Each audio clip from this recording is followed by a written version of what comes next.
বাংলাদেশ ও ভারতের মধ্যকার রাজনৈতিক উত্তেজনার প্রেক্ষাপটে ঢাকায় অনুষ্ঠিত হতে যাচ্ছে দুই দেশের পররাষ্ট্র সচিবদের গুরুত্বপূর্ণ বৈঠক। সোমবারের এই আলোচনা সভায় বাংলাদেশের পক্ষে নেতৃত্ব দেবেন পররাষ্ট্র সচিব মো. জসিমউদ্দিন আর ভারতের প্রতিনিধিত্ব করবেন পররাষ্ট্র সচিব বিক্রম মিশ্রি।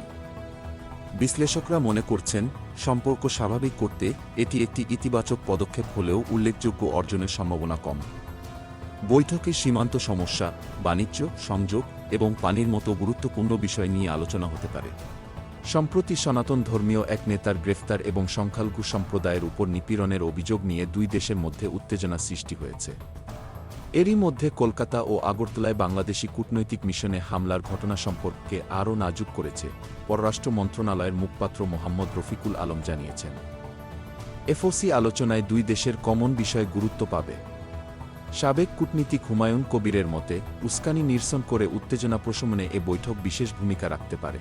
এফওসি বৈঠক দুই দেশের সম্পর্কে উত্তাপ কমিয়ে স্থিতিশীলতা আনতে কতটা কার্যকর হবে তা সময়ই বলবে। বাংলাদেশ ভারতের এই দ্বন্দ্ব কী পরিস্থিতি সৃষ্টি করবে বলে আপনাদের মনে হয়?